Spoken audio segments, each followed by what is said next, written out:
Tears streamed down her face as she stared at the ending. It had all the makings of a good story, fantasy, royalty, a setting inspired by 19th century England, but the final chapter hit like a betrayal. The male lead, the one she'd loved the most, had met a bitter fate, not just a background character or some side piece, but her knight, the queen consort's loyal hound, the one who bled, fought, and practically lived for her. The man had given up everything to see her rise, and for all that effort, he got rewarded with poisoned wine. Talk about toxic relationships. She slammed the book shut. Eternal rest? More like eternal nonsense. After all that suffering, the least he deserved was some real affection, even if it was just in the physical department. A little appreciation wouldn't kill her. Unlike that goblet. Frustrated and fueled by pure fan rage, she decided she couldn't leave it like this. If no one else was going to give him the ending he deserved, she would. She opened a blank document, fingers hovering over the keys, determined to take control. This time, she'd write it her way. The Queen Consort, R18 fanfic. She sighed, head buried in her arms. The male lead was just too pitiful, the way he was treated. Criminal. So naturally, she did what any passionate, slightly unhinged fan would do. She filled in the blanks with her own imagination, and let's just say, it was definitely not rated for tea parties. Her fanfic took off like wildfire. Readers ate it up, drama and all. The spicy scenes? Chef's kiss. Everyone seemed thrilled, well, almost everyone. One day, a message popped up in her inbox that made her heart drop faster than the male lead's dignity in chapter 35. It was from the actual author. Apparently, posting her creative reimagining on Johara without asking first was a no-go. If she'd bothered to ask for permission, the author said, there wouldn't have been any need for the passive-aggressively polite email. As she read it, her brain just shut down, no thoughts, just static, and then came the slow, painful realization. She had been absolutely, mercilessly crushed by the author. She groaned, gripping the edge of her seat as the old carriage rattled along the road like it was held together with hope and bad screws. If she had to ride in this ancient thing one more time, she might actually pass out from second-hand embarrassment. It was a miracle it hadn't fallen apart mid-ride, just like her father's reputation. And yet, she had the nerve to wonder why she felt crushed. One look at her current situation answered that loud and clear. Across from her sat Viscountess Catherine Wentworth, in all her perfectly powdered, condescending glory. She had that tone, the one perfected by stepmothers across every century, laced with judgment and just the right amount of snobbery. When Catherine caught her staring, she snapped a comment without missing a beat, like rudeness was a sport and she was going for gold. Typical, classic stepmother energy. Next to them, the youngest of the bunch, Henriette Wentworth, chimed in with all the tact of a spoiled cat. Apparently, this was another episode of Let's Criticize the Stepdaughter, and Henriette was more than happy to play backup vocals.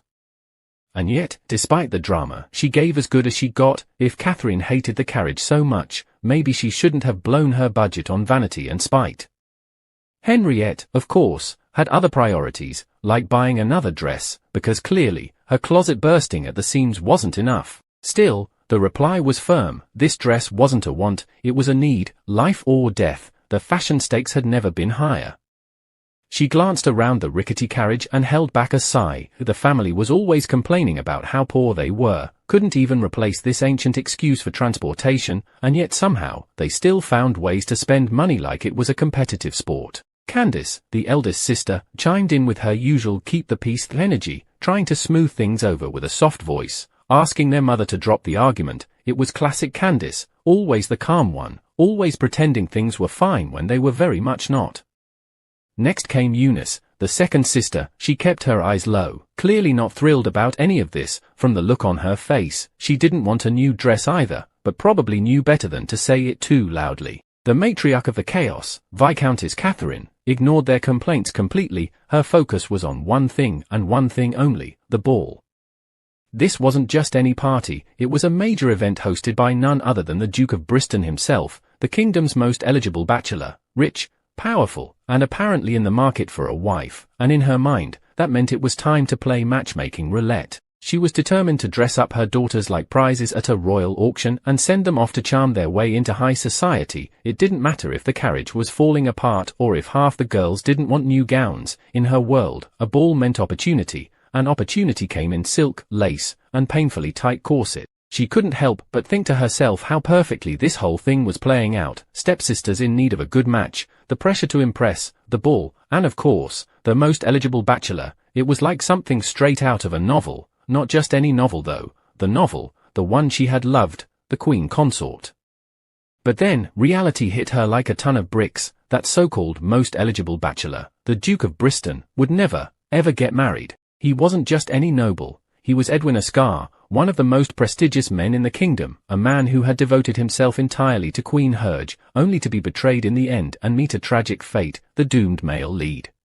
She shook her head. Right, this was the character she'd loved so much, the one she'd even written fan fiction about. So why, oh why, did he look so terrifying now? The handsome, sexy male lead who had always been so captivating in the pages of the book was now standing right in front of her, and in that moment, it felt like he was about to strangle her with those brooding, intense eyes. The very man who was supposed to be the tragic hero was now the guy who might end up killing her. As she took a deep breath, it hit her, her family, the Wentworths, hadn't been mentioned much in the original story. That should have been a relief, but somehow, it only made things feel even more precarious.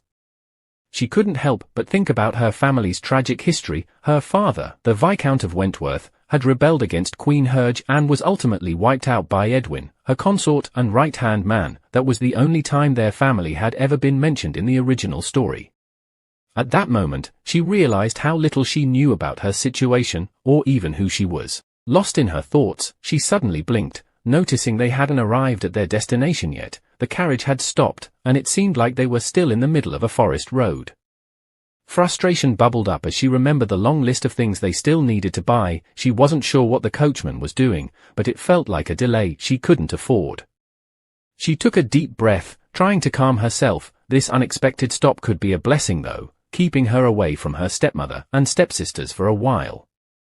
She called for Handel, asking what was going on. He replied awkwardly, mentioning something about Marilyn. Looking out, she noticed a grand carriage parked right in front of them. Why is such an extravagant carriage here? She wondered, her curiosity piqued.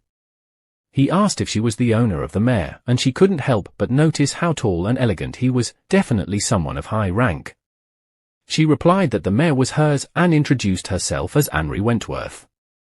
But then, the way he was staring at her made her feel like she was under a magnifying glass. He completely ignored her question, instead focusing on her mare. He mentioned that the horse was in heat and for his stallion, then insisted she move aside, claiming his horse was a prized thoroughbred that shouldn't be approached by just any mare. She was left stunned. What? Had he really just said that out loud? Was he actually picking a fight? She turned to Handel, asking if what the noble had said was true. Handel explained that they had tried to breed Marilyn recently, but she had rejected the stallion every time. Even when she was ready, she stubbornly refused, and since then, she'd been a bit more unsettled. Okay, well, that's more than I needed to know, she thought, but her bigger concern was how the noble had talked about her mare. Who does he think he is, speaking about Marilyn like that? Handel noticed her frustration and quickly apologized. She smiled and reassured him that it was fine. If Marilyn didn't want to, then that was that. Handel had done the right thing. She muttered to Marilyn, reminding her not to judge by first impressions. Just because someone looked refined didn't mean they had any substance. Plenty of men were all looks and no character. He might be one of those pretty-faced playboys, or even worse, an insufferable man. At least Marilyn had been honest and brave, which she appreciated. Turning back to the noble, she apologized for Marilyn's behavior, offering to move aside immediately, then asked if there was anything else he wanted to discuss. The noble responded that he had no further requests, but wanted to clear up a misunderstanding. His stallion, Keastin, was of royal lineage and a highly refined creature, with owners of prized horses lining up to secure a night with him. He had a dedicated caretaker, specialized meals, and premium lodging. He was, in every sense, a horse of a different caliber compared to what most people were used to. He added that it seemed Keastin and Marilyn weren't meant to meet, which was unfortunate. She couldn't resist teasing him a little. A gentleman like him must have a lot on his plate, yet here he was, personally overseeing his livestock with such attention to detail. It was almost impressive, though she wasn't about to admit that out loud. He seemed to take her comment in stride, replying that it was simply his duty as an owner. Then, without missing a beat, he turned the conversation back to her, complimenting her generosity with her household. As the exchange continued, he couldn't help but think to himself how absurd the whole situation was. Someone, please, stop them already, this is getting ridiculous. Her stepmother's sharp voice rang out, demanding to know what was taking so long, and Henri sighed. Great, the annoying humans had arrived. Just as she expected, the woman stormed over, heels clicking against the ground, clearly ready to scold her, until she caught sight of the nobleman, and her whole tone shifted in an instant. Before the stepmother could sink her claws in any deeper, the man politely ended the interaction, mentioning the delay and excusing himself with the kind of smooth finality only a true noble could pull off. The moment he left, confusion took over. Her stepmother blinked, asking what just happened and who that striking man was. Henri answered with a casual brush-off. He hadn't given his name, and honestly, she didn't care. It wasn't like they'd ever meet again. 2 weeks later, an unexpected letter arrived. It was from Keastin's master, a formal request to purchase Marilyn. The offer came with the promise of a generous payment, and he hadn't come empty-handed. All the necessary documents were neatly prepared, handed over with a professional calm that suggested this wasn't his first high-price deal. Henri blinked at the amount. He wants to pay this much for one horse? She wasn't sure if she should be flattered, suspicious, or just mildly alarmed, staring at the number on the page, doing the math in her head. With this much, she could buy a brand new carriage, 5 horses, and still have enough left over for snacks, which was almost absurd. Reading the letter aloud, she realized the mysterious nobleman from before wanted to buy Marilyn, and that certainly caught everyone's attention. Her stepmother immediately latched onto the idea, surprised that the letter came from the same man they'd met on the road, while the messenger, ever polite, explained that his master wanted to reassure them Marilyn would be treated like royalty, with the best care money could buy. Her stepmother, suddenly a fan, called him generous, but Henri gave her answer without hesitation, no. That one word sucked the air out of the room. Gasps, confusion, her stepmother looking ready to faint. The messenger blinked, clearly caught off guard, and politely asked why she would turn down such a generous offer. Henri folded her arms. She had her reasons, good ones. She stared at the butler, barely hiding her irritation. Was he seriously asking that? Just weeks ago, his master had looked down on Marilyn like she was some random street horse, and now he wanted to buy her? Not even enough respect to come in person, just sent his butler with a fancy letter and a blank check. Trusting someone like that with Marilyn felt like handing a crown jewel to a man who thought it was costume jewelry. The butler, clearly trying his best, added that pairing Marilyn with a stallion like Keastin would be a golden opportunity, one that surely shouldn't be passed up. She didn't say it out loud, but in her head, the answer stayed the same, hard pass. Henri crossed her arms and made her stance crystal clear. They could brag about their prestigious horses all they wanted, but Marilyn wasn't just any horse. She was practically family, like a little sister with hooves. No amount of gold could make her sell someone she cared about, especially not to a man who hadn't even bothered to introduce himself. Still, she added with a smirk, if the mysterious master showed up in person and got down on one knee to plead, well, maybe she'd consider it. The butler gave a stiff bow, muttered that he'd pass along her message, and quietly panicked inside. Great, I'm so dead.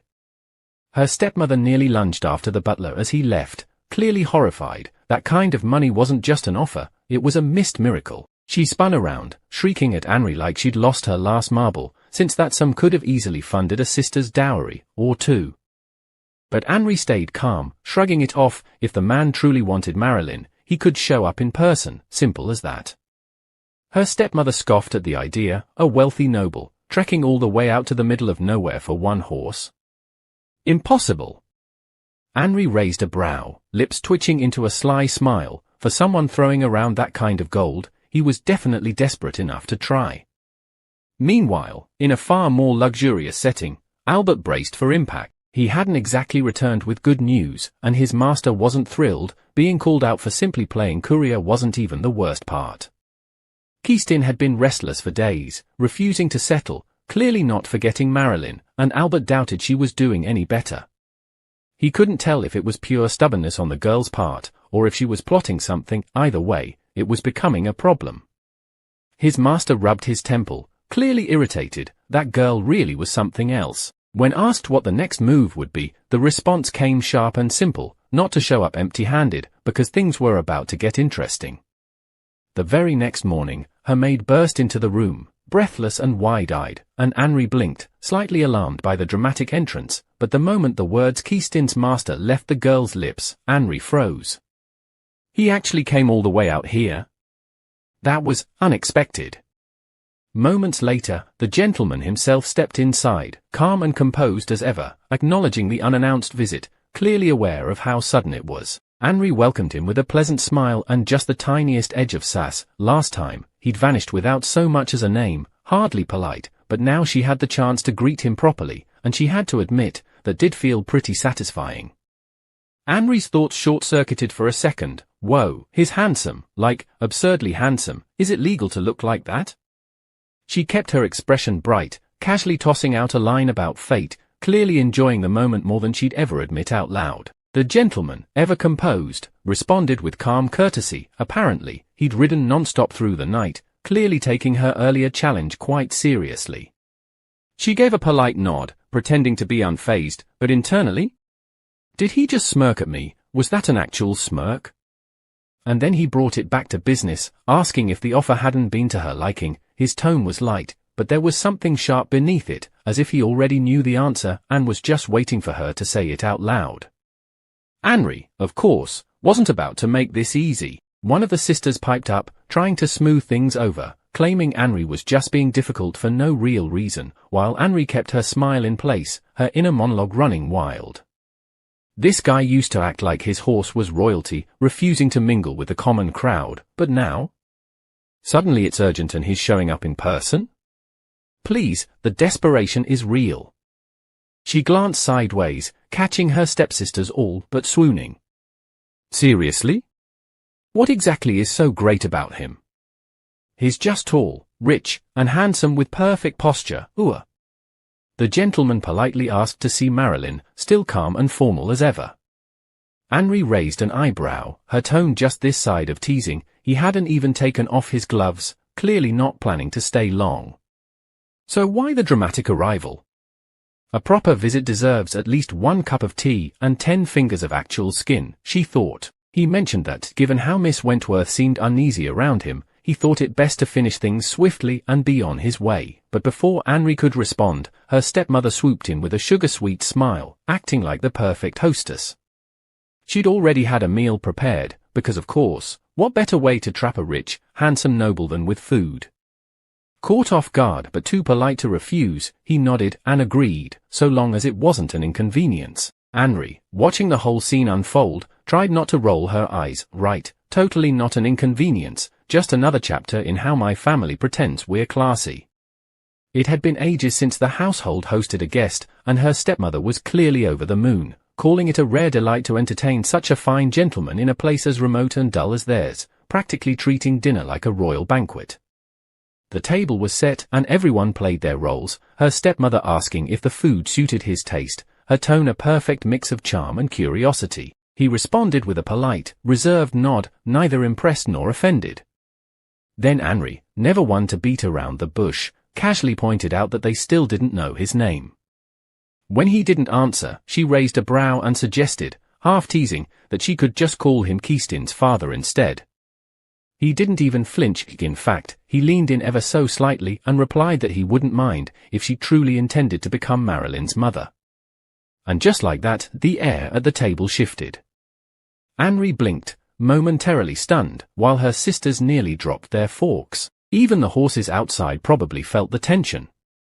Either way, things were about to get interesting. It depended on the situation, she had said. Henri's sarcastic remark didn't go unnoticed, and he responded with a calm request to be shown to the stables, now that the meal was finished. She was a bit surprised, wondering if it was really time already, but with a playful smile, she agreed to guide him, deciding it wouldn't be so bad to show him the way. As Henri headed to change into her riding boots, a thought nagged at her. even from their first meeting, he had avoided telling anyone his name. It didn't make sense, and she couldn't figure out why. Suddenly, Candace's voice cut through her thoughts. Anne returned to find her standing there, looking less than pleased. Candace didn't waste time with pleasantries. She asked why Anne wasn't already at the stables, and where their guest had gone, clearly impatient. Anne explained she'd simply been changing her shoes, but then noticed something Candace was holding. It seemed like an odd item to have, especially considering where it had come from. Candace casually explained she had taken it from Mrs. Branson's room, saying it was just an item without an owner, and that she could use it if she wanted. Anne gave her a look. Candace's casual attitude felt a bit too bold. Anne quickly corrected her, pointing out the inaccuracies in her words, but Candace wasn't in the mood for a debate. In a sudden burst of frustration, she pushed Anne. Just as Anne began to lose her balance, he was there, catching her effortlessly before she could fall. His presence had been quiet, almost unnoticed, but now he stood firm, steadying her as if the moment had been planned all along. He broke the silence, politely reminding her that if she didn't want him to stay until morning, she might want to hurry. Anne, now flustered, quickly acknowledged him and agreed to meet him downstairs. She couldn't help but feel embarrassed. Showing such a disgraceful sight to someone she barely knew was enough to make her cringe internally. He, however, seemed unfazed, casually asking if Marilyn was also a keepsake from her mother, much like the lace gloves. Anne was caught off guard. What? She thought, her confusion showing on her face. He pointed to the gloves, explaining himself, and she quickly realized what he meant. With a calm smile, she replied that she had told him before, through her father's steward. Marilyn, she explained, was a horse she loved dearly, practically family. Despite herself, Anne felt a little warmer inside. Maybe he wasn't as distant as she had thought. Anne couldn't figure him out. He asked about such personal things so casually. On one hand, he seemed like a perfect gentleman, but then moments like this made him come off as just rude. She couldn't help but feel a little thrown off. Then, out of nowhere, he suddenly stepped in front of her, blocking her way. She was baffled. What now? She thought, feeling both confused and a bit frustrated. Meanwhile, he was lost in his own thoughts. Something felt strange to him, the sound of her voice. Why did it feel so familiar, as though he'd heard it before? It was a puzzling feeling, one he couldn't quite shake. He couldn't help but wonder to himself why her voice felt so familiar, even though he had no memory of ever seeing her before, and when she asked him to move aside, clearly uncomfortable with him blocking her way, he was left to question if it was all just his imagination. Feeling the awkwardness rise, she mentioned how uncomfortable it was with him standing there in silence, prompting him to quickly apologize and step aside. As she looked at him more closely, she couldn't help but notice how handsome he was, and when he turned his attention to Geoffrey, inquiring about Keaston's condition, the coachman explained that she seemed a bit nervous, likely because the mare, Marilyn, was nearby and her presence hadn't gone unnoticed by the clever horse.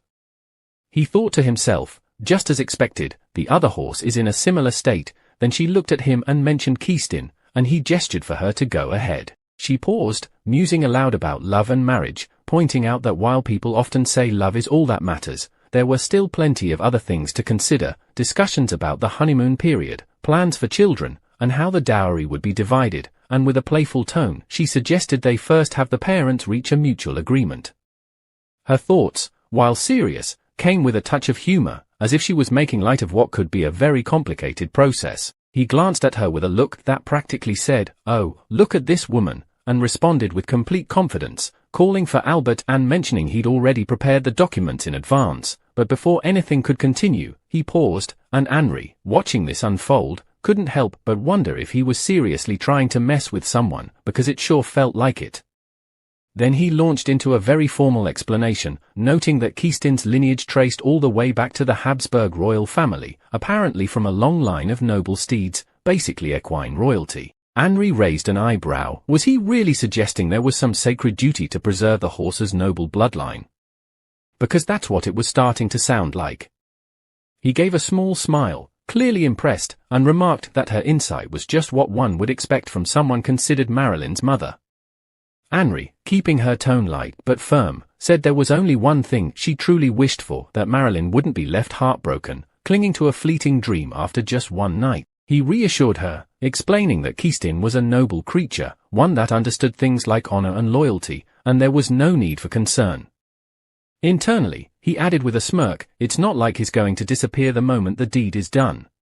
She took the contract in hand and asked for a moment to read through it, her eyes scanning the page until her thoughts did a double take. Wait, are they seriously offering a roses and hound carriage? She had braced herself for something sketchy hidden in the fine print, but this was surprisingly refined, almost suspiciously polite. She thanked him for not only thinking of the horses but also for providing a carriage, clearly impressed by the unexpected generosity, but he brushed it off, saying it wasn't worth mentioning, though he added they would handle the expenses and care involved in raising the foal. She nodded, confirming the part she assumed was coming. The foal would belong to the father, and he confirmed it without hesitation. Even so, she had to admit, for a deal involving noble horses, this arrangement was starting to look a lot classier than expected. She agreed to the terms, but added that she had one more request, and when he tilted his head slightly, curious, she asked that the foal not be taken away until Marilyn was truly ready. No early goodbyes, no rushed separations, just all the time she needed with her baby, without a clock ticking over their heads. He responded without hesitation, fully agreeing to the condition, and for a contract involving noble horses, it was shaping up to be less like a business deal and more like a thoughtful co-parenting agreement, with hooves. She beamed with gratitude, thanking him warmly before turning to Marilyn and Keistin, leaving them in each other's care like a proud parent handing over their kid for a playdate. He watched her go, quietly re-evaluating everything he'd assumed. At first, he'd pegged her as the reckless type, someone who acted first and thought. Well, maybe never, but the condition she set had been thoughtful, even considerate, and the way she spoke about Marilyn, that kind of affection couldn't be fake. Maybe he'd misjudged her, or maybe, just maybe, there was a lot more to this troublemaker than met the eye. She scoffed, clearly annoyed, muttering about how there couldn't possibly be that much to talk about in a dusty old stable, and internally, she braced herself. Here it comes, time to badmouth the stable master, she thought, rolling her eyes. Frustration bubbled up as she grumbled about how Henri should have just wrapped things up quickly and come back inside, but no, that sly little fox had to linger, pretending like she had zero interest in men while clearly doing the opposite. The jealousy boiled over, and she was convinced Henri had done it on purpose, dragging things out in front of that ridiculously good-looking guest just to embarrass her. Her chest tightened, and before she could stop herself, the tears came rushing out like a faucet with a grudge.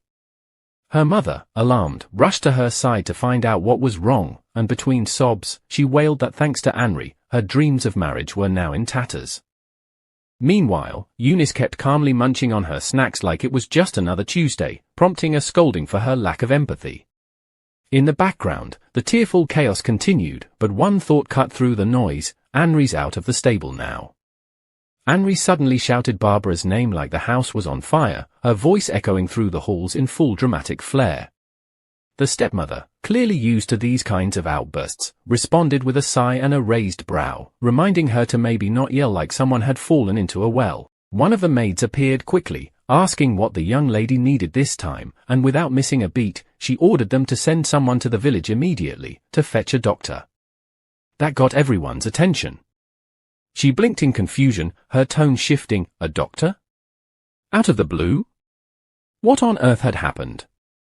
The question hung in the air just long enough for panic to creep in.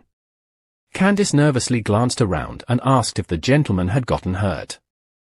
And just like that, the stable drama had officially leveled up.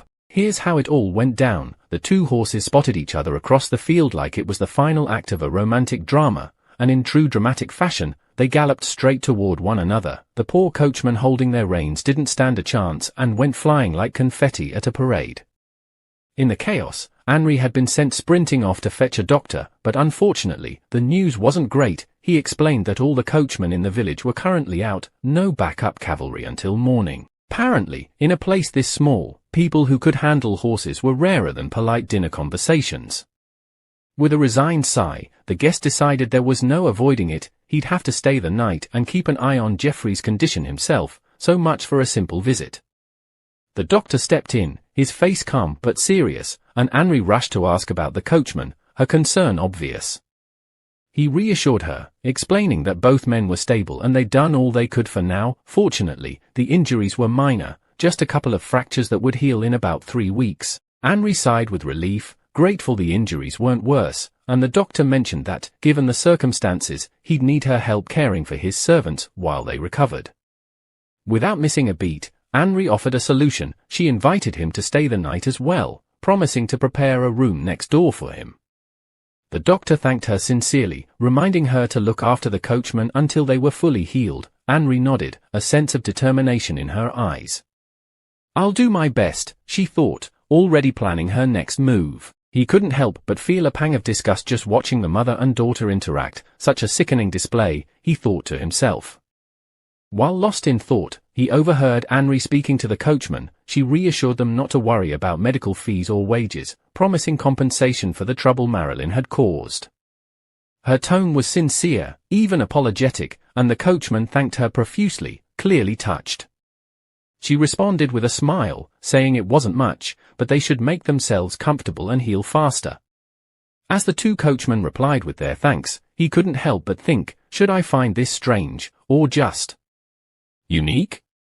Definitely a type I've never come across before. Henri stepped out just as he walked in, and the coachman greeted him with a quiet "Master." He motioned for them to lie still, adding with a hint of annoyance, "Unless you'd prefer to be more of a burden to me." They quickly agreed, and he asked one of them, "You said your name was Handel?"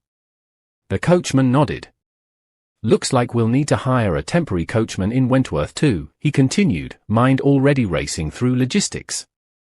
"Any urgent appointments or long-distance travel planned?" Handel, strained but professional, replied, "The master and the young ladies are planning to attend the Duke of Bristol's ball, quite a distance, all the way to East Carlton." The mention of the Duke's ball caught his attention. "The Duke of Bristol's ball, huh?" He mused, an intrigued look crossing his face. She sighed heavily, feeling the weight of exhaustion. "That's Eunice's room," she thought, frowning. What on earth is she doing up at this hour? Candace was already there. "You're not going to the ball, got it?" she snapped. "Even if mother drags you, just refuse." Confused, Eunice blinked. "What? How do I say no?" Candace rolled her eyes, clearly fed up. "Ooh. Just say you're sick. If I have to be seen with you, I'll die of embarrassment. Please, as my sibling, do me this favor." Henri, now watching, felt a flash of annoyance. She's taking out her frustration on Eunice again, still mad about what happened earlier, no doubt. Candace's tone grew darker. "If you even think about coming, I swear I'll rip your dress to shreds." Henri couldn't help herself, raising a question about who the real embarrassment was. Candace immediately reacted, demanding to know what Henri had just said. Henri played it off casually, but Candace wasn't having it. She insisted she'd heard every word. Henri claimed she'd just been talking to herself, but Candace didn't buy it. With a sly smile, Henri turned the tables, reminding Candace how she'd humiliated Eunice. The tension thickened, the sisters locked in a silent standoff. Candace, fuming, thought, "You insolent little brat, I'll expose your true nature." Then she exploded, accusing Henri of treating her poorly because she was an unwanted guest. "You don't even like the fact that I'm your sister, do you?" Henri rolled her eyes internally. What kind of nonsense is this? She thought, irritated. She snapped back, "You torment your actual sister all the time and now you're upset because I hurt your feelings." Candace's face turned red with fury. "Eunice is my real sister, so it's different." "You're not." She demanded Henri show respect, as if it were owed. Henri raised an eyebrow. "See? You just admitted it, you don't see me as family. And honestly, what kind of freeloader buys 5 dresses a month?" She leaned in with a smug grin. "Oh, and do me a favor, stay out of my mother's room. Even I have limits." Candace was livid. "You? How dare you talk back to me? When father gets home, I'm telling him everything." But Henri remained calm, watching her storm off. Good grief, she thought, how old is she? Turning to Eunice, she simply said, "Good night." Eunice, still stunned, thought, "Henri, That was so cool. Meanwhile, the gentleman couldn't help but smirk. This is getting interesting. He admired Henri's boldness. She wasn't ordinary, not by a long shot. Looks like the ball won't be boring after all. A few days had passed since then, and reading the newspaper first thing in the morning had quietly become part of Henri's daily routine ever since she'd landed in this unfamiliar world. The novel The Queen's Consort might have been set in something resembling 19th century Britain, but it played pretty loose with historical accuracy, so to keep up with the quirks of this place, and to pinpoint where the story currently stood, she made a habit of poring over the paper like a scholar cramming for finals. Unfortunately, with Marilyn's situation taking up all her time and mental energy lately, she had neglected her beloved news stack, and now it had grown into a small mountain on her desk, practically demanding a reading marathon. Apparently, in every universe, ignoring your reading pile comes back to bite you. Handel and Geoffrey had been recovering well, bones mending, spirit steady, and surprisingly, that man hadn't bolted the moment things settled down. Instead, he was still hanging around the house. The upside? Candace had finally stopped throwing fits like it was her part-time job. The downside? Henri kept bumping into him, and each encounter felt like walking into a room where someone just finished talking about you. She tried to focus on the newspaper instead, her eyes landing on a headline, "Special exhibition held by the Royal Academy of Arts." Ah yes, finally, something more predictable than her current living situation. She glanced at the date and froze. Was it really that time already? Panic set in like a sudden rainstorm. What had she been thinking? There was no time to sit around daydreaming. She needed an outfit, a carriage, and a plan, preferably all 5 minutes ago. But reality hit hard. No horse, no coachman. The estate's carriage was technically an option, but it'd only allow her a rushed in and out visit, barely enough time to blink at a painting, let alone appreciate it, and with her current budget, staying in the capital longer than a sneeze was off the table. She clutched the newspaper like it might offer divine guidance. No, she had to see every single piece this year. Missing out was not an option. Desperation settled in. Now the real question was, how on earth was she going to pull this off? The gentleman, ever the man of his word, had made arrangements quicker than anyone expected. With the coachman still recovering, he personally ensured the promised carriage was delivered, and not just any carriage. This one looked like it had rolled straight out of a royal parade. Its sleek white body gleamed under the sun like it had never touched dirt, the rose gold trim shimmered like jewelry, and the inside? Soft cushions, polished wood, and the faint scent of lavender, basically a travelling ballroom. Candace's jaw nearly unhinged at the sight. Even she, queen of dramatics, had to admit, it was a beauty. If fashion were a vehicle, this was it. Henri stared at the carriage with a twitching smile, secretly wondering if it cost more than the entire estate, before she could spiral into financial anxiety. The gentleman assured her that if anything felt off, even a slightly lumpy seat, they'd replace it right away. Top-tier customer service. She thanked him sincerely, feeling a wave of relief wash over her. With this carriage, Handel and Geoffrey could focus on healing without a hitch, and best of all, she could finally make it to the exhibition without hitching a ride on fate. He explained he'd intended to rent it for just 10 days. That lined up perfectly with the coachman's expected recovery time. Apparently, he'd done the math. Henri let out a soft chuckle, half joking that perhaps she'd need to politely ask the injured coachman to heal within 10 days, just to keep the schedule running smoothly. The attendant quickly assured her not to worry. Despite how serious the master often sounded, he tended to deliver jokes with a straight face. The master, however, internally grumbled that it actually wasn't a joke at all. With a polite nod, he said his goodbyes and reminded her to take care of Keastin. Henri responded with a confident smile, promising to watch over the horse, and added with a teasing jab that they clearly valued the carriage more than any person. Priorities, right?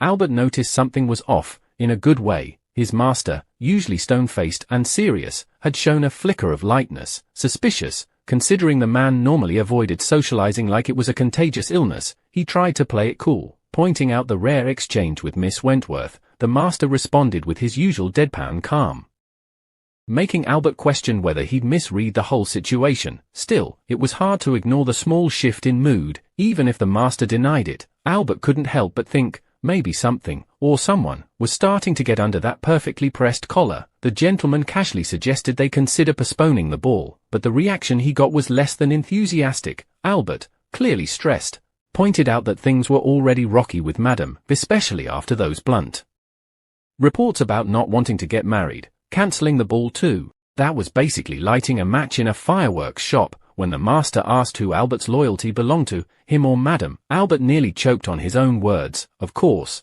it was the master. But even he couldn't deny Madam had gone all out planning the event. He hesitated, then cautiously asked if there was perhaps a particular reason behind his master's aversion to marriage, like a secret fear of waltzes, commitment, or maybe just being trapped in an endless string of polite small talk. The gentleman shrugged. Dismissing the idea that there was any particular reason for his aversion to women, he simply stated that he'd been sick of them since childhood. Albert, ever curious, wondered when it all started. Perhaps some incident had triggered it.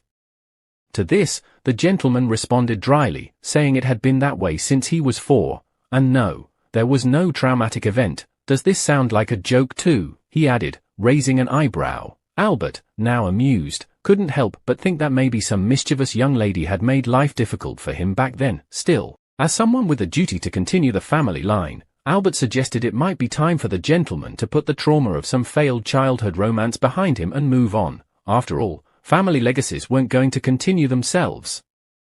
He thought to himself, to be exact, since July 7th, when I was 4, but no one ever believed him, so he stopped bringing it up. It was simpler when Albert just made his own assumptions. His mother had often urged him to marry, saying it was for his own good. She insisted that he would understand once he grew older, that feelings weren't a big deal. He didn't agree with her, but he kept those thoughts to himself. I suppose I can't delay marriage any longer, he thought. He decided he'd go along with it, finding someone suitable as long as she matched his interests. It didn't matter who she was, just that it worked for him. The next day, somewhere in the capital, Anne thought to herself, I've come again this year.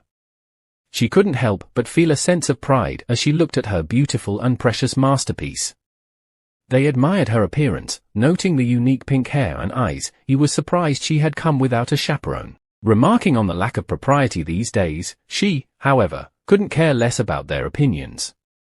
Thinking to herself that the best part of being in this world was getting to experience the masterpieces of renowned artists firsthand, today, she was determined to find a truly famous artwork. He walked up to her, glancing at the painting and mentioning Perseus and Andromeda. She, startled, blurted out father in surprise. He quickly corrected her, saying he wasn't her father. She, feeling a bit awkward, asked for his name. He explained that he had come alone, not with his mother, and noted that it was his mother who truly enjoyed paintings. She, a bit disappointed, thought it odd that he hadn't brought her along if he was interested in art. Despite her thoughts, she couldn't help but notice the effort he seemed to be putting into selecting a painting. Wondering if he was trying too hard to impress, he asked if she liked the painting. She shrugged and replied that she didn't really like it, but she did memorize it for an exam in her past life. It's famous, right? She added.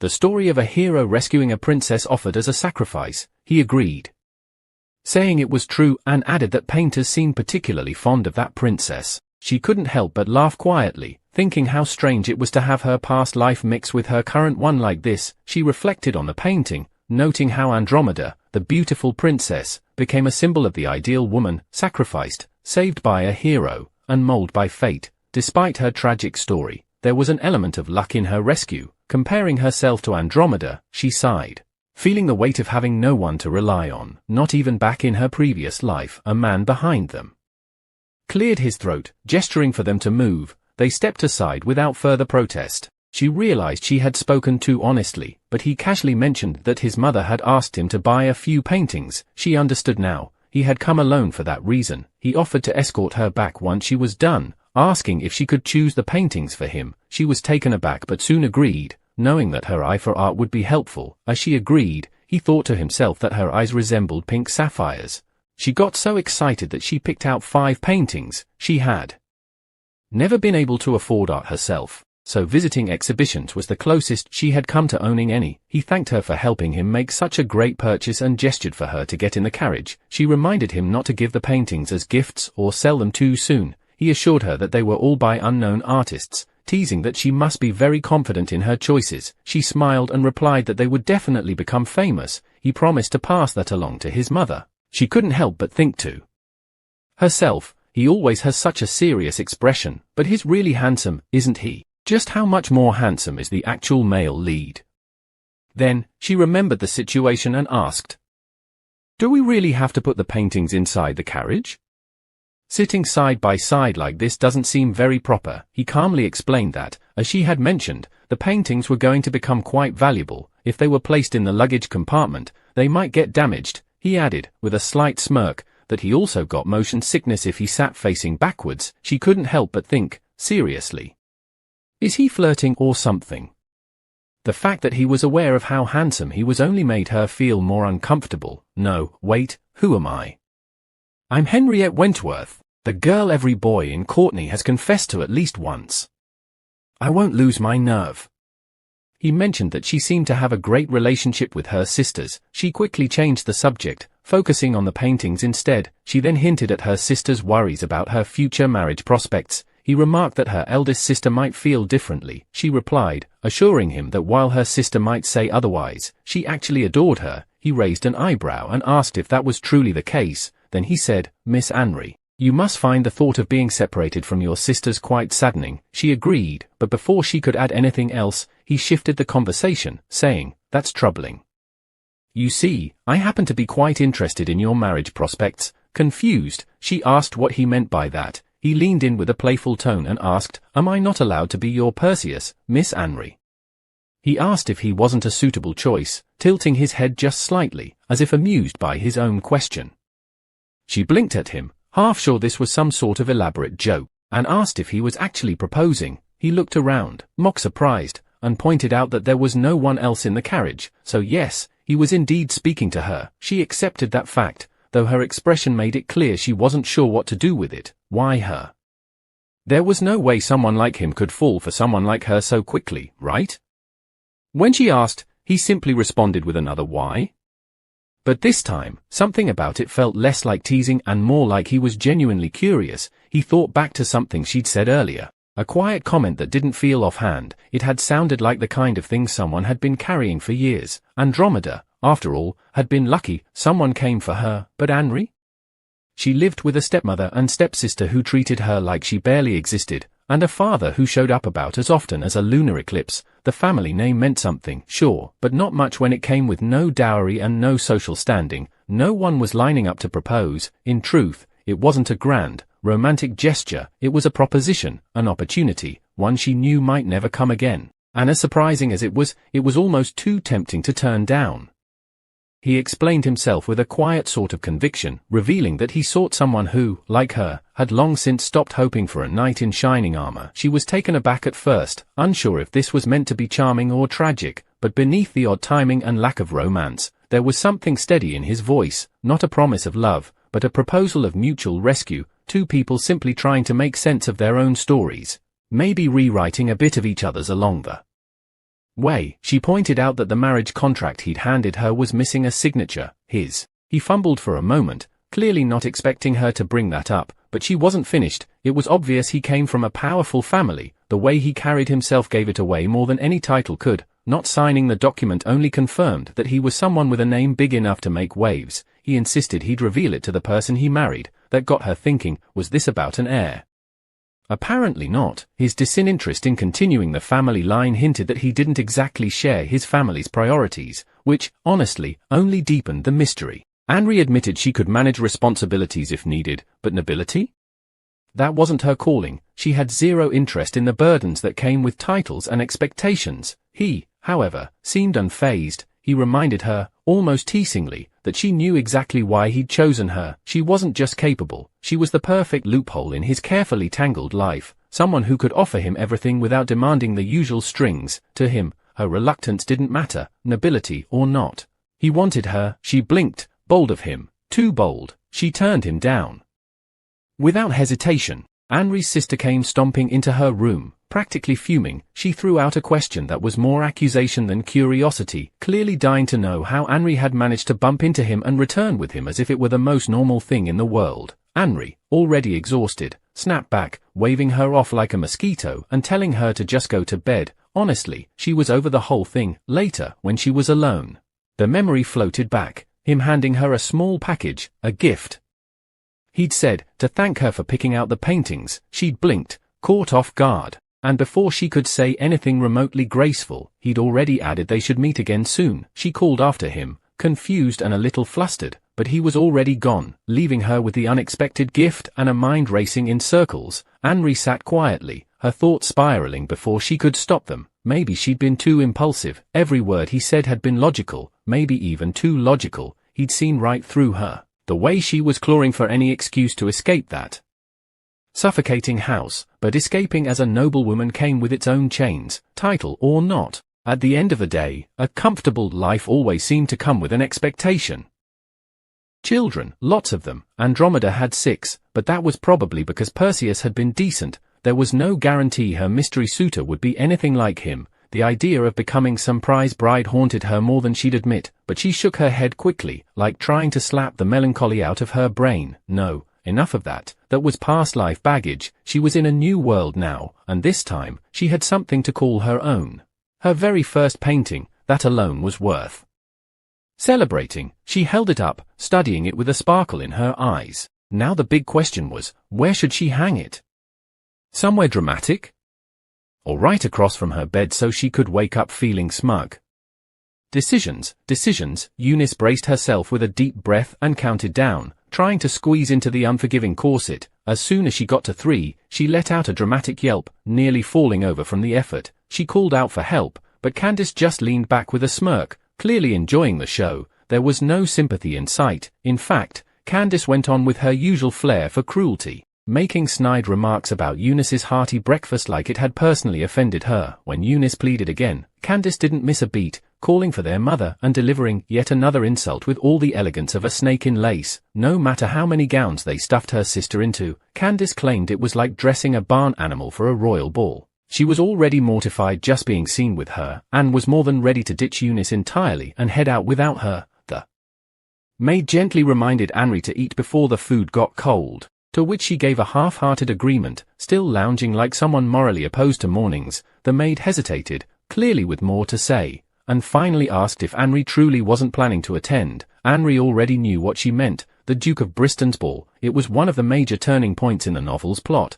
the grand scene where Edwin and Urs would meet for the first time. It was practically bathed in foreshadowing and glitter, but for someone like her, just a background character. She'd be lucky to even catch a glimpse of the chandelier. With that, she brushed it off and declared she wouldn't be going. The maid gave a polite bow and wished her a restful day, though it sounded just a bit like she thought Henri had lost her mind. Henri watched from the window, brow raised as the carriage rattled off in a rush. They looked like they were being chased by scandal, not attending a ball. She turned, surprised by the sudden voice behind her. It was her sister, standing there with a determined look and a dress that suggested she'd changed her mind mid-exit. Apparently, Candace hadn't been the boss of everything today. Her sister had decided that skipping the ball was no longer the plan. It wasn't exactly the most romantic invitation, more of a "this party's dumb, let's crash it together" kind of offer, but it was enough to make Henri blink in disbelief. Still, something about it made her heart lift, just a little. Ennis tried to brush it off with a weak smile, claiming she'd be fine, even though her puffy eyes told a different story. Henri wasn't buying it. She stepped closer, determined to shake off her sister's self-doubt like a stubborn cobweb. She pointed out everything beautiful about her, her soft, clear skin, the glow of her hair like a sunlit wheat field, and a natural sweetness in her features that no amount of sulking could hide. Even the maid, Barbara, chimed in like a surprise hype woman, going on about peachy cheeks like they were the latest fashion trend. Without missing a beat, Henri clapped her hands and sent Barbara dashing to her room. She called out a specific dress, the one she'd been saving for a special occasion, or an emergency glow-up. Barbara froze in disbelief, but Henri nodded firmly. That dress, no takebacks. There were adjustments to be made, and Henri was ready to handle them herself if it meant her sister would walk into that ball with her head held high and her cheeks even peachier. A few hours later, the room fell into stunned silence. All eyes were on Ennis, who looked like she had just stepped out of a fairy tale. Henri, watching her with a satisfied smile, thought back to how she'd kept their mother's wedding dress hidden, just to keep it safe from Candace's greedy hands. Seeing it now, fitted perfectly on Ennis, it felt like the dress had been waiting all these years for this exact moment. When Ennis asked if it was really okay to wear it, Henri waved it off like it was the most obvious thing in the world. Of course it was. This dress didn't just fit her body, it matched her heart. Henri swore the gown had never looked better. Ennis whispered a soft thank you, her voice trembling just a bit. while Henri's inner monologue played fanfare. Anyone who laid eyes on her tonight would know they were looking at someone truly beautiful. Then Ennis turned, determined and glowing, and told Henri. It was her turn. The maid chimed in, flapping around like a stage manager before opening night, saying they had to move fast. Henri groaned good-naturedly but got up. Okay, make way for the second star of the show. Henri froze for a moment as the realization hit her. This was Edwin's house, the very one. Her eyes widened slightly. Had he already met hers by now?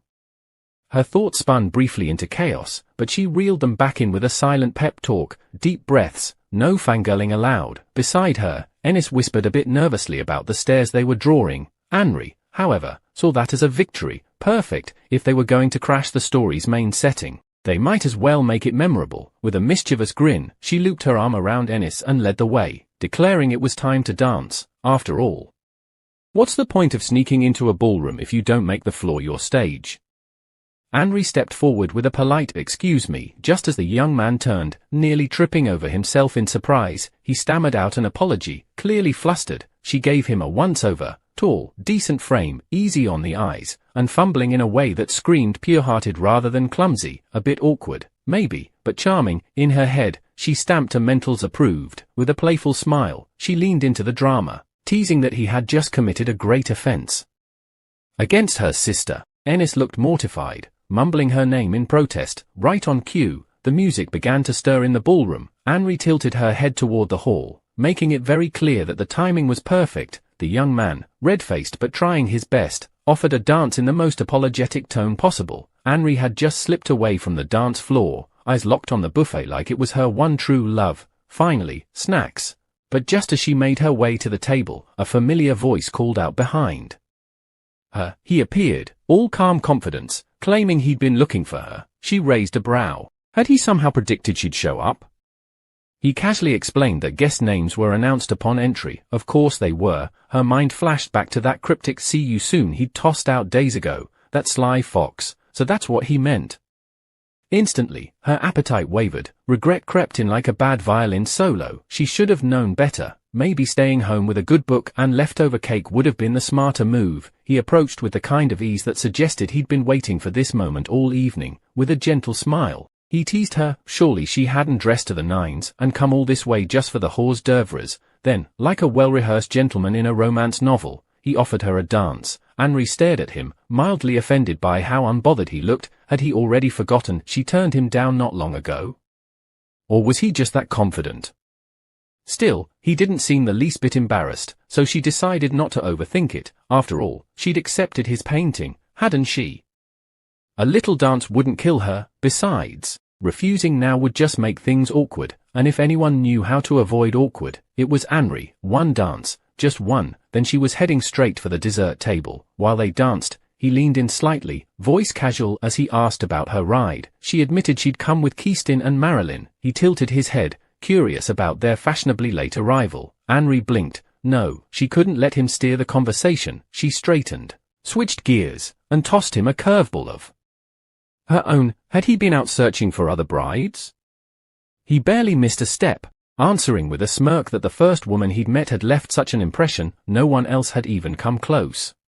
She arched a brow, teasing that maybe his standards were the problem. He chuckled, utterly unfazed, and asked why on earth he'd lower them. Henri mentally rolled her eyes. This man really didn't believe in playing fair, did he? Henri's eyes scanned the room and immediately landed on a cluster of all too familiar faces, her lovely housemates, gathered like a bouquet of bad vibes. Their expressions ranged from sour to scandalized, and she instantly felt her good mood wobble. But then something else hit her. Wait a minute, why was it so quiet? Her gaze darted around. The dance floor, once lively, had emptied. She and he were the only ones still dancing. Everyone else had frozen like they'd just witnessed a royal proposal or a wardrobe malfunction. Henri's inner alarm bells rang. Oh no, why are they all staring like that? If you're eager for the next chapter, drop a comment expressing your interest in a part 2. Don't forget to subscribe and hit the notification bell to stay updated. Until next time, ciao.